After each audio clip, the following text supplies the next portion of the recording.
Espero que eu não me arrependa de gravar essa bosta.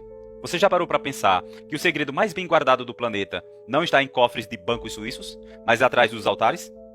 Enquanto bilhões de pessoas lutam todos os dias para botar um prato de comida na mesa, as instituições que pregam a caridade acumulam fortunas que poderiam radicalizar a fome no mundo por mais de um século. É um contraste que choca, não é?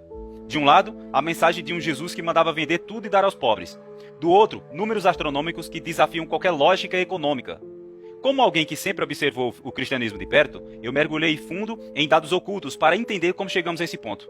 O que eu vou te falar agora não é apenas chocante, é uma afronta à realidade. Vamos aos números, aqueles que eles não costumam anunciar no púlpito. Estima-se que o patrimônio acumulado das vertentes evangélicas chegue a 1,5 trilhões de dólares, enquanto a Igreja Católica tem algo em torno de 3 trilhões. Para você ter uma ideia do que isso significa, estamos falando de uma riqueza que supera o valor de mercado de gigantes como a Apple. Será que a fé se tornou o maior mercado do mundo? É o império de ouro, ações e imóveis acumulados ao longo de séculos. Muitas vezes, através de investimentos que a maioria dos fiéis sequer imagina que existam. Existem relatórios mostrando que só uma dessas instituições controla fundos de bilhões, com lucros que crescem ano após ano, mesmo em tempo de crise global. No Brasil, o cenário ainda é mais impressionante. O faturamento de certas redes religiosas ultrapassa de 1 bilhão por mês. Estamos falando de templos que valem mais de 600 milhões de reais, frotas de aviões particulares e uma estrutura tão vasta que o país já tem mais de 580 mil templos. Isso é mais que o número de hospitais e escolas, somados. O que isso diz sobre as prioridades do nosso país? Agora, a conta que vai fazer sua cabeça explodir. Sabe quanto custaria para acabar com a fome no mundo hoje?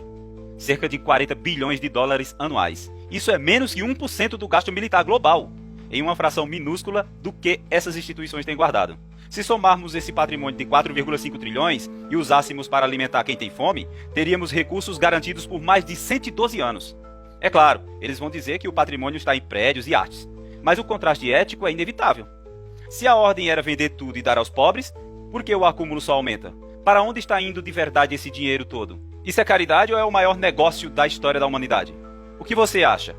Mas a pergunta que não quer calar, e que ninguém parece ter coragem de responder, é o que sobrou daquela essência original? Se o objetivo era o reino dos céus, por que tanto esforço para construir impérios tão sólidos aqui na Terra?